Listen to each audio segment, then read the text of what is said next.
রস্বইকার। রস্বইকারে রস্বীকার যোগে শব্দ ও বাক্য গঠন।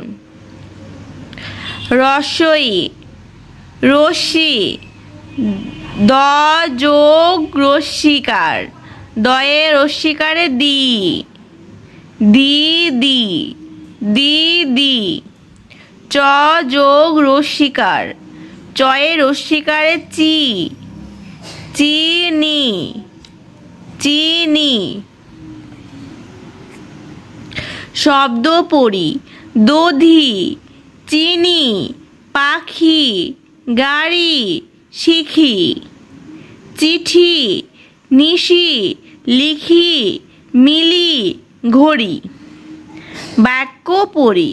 আমার নাম নিশি, আমি বই পড়ি। দিদি পিঠা বানায়, মিলি চিনি খায়।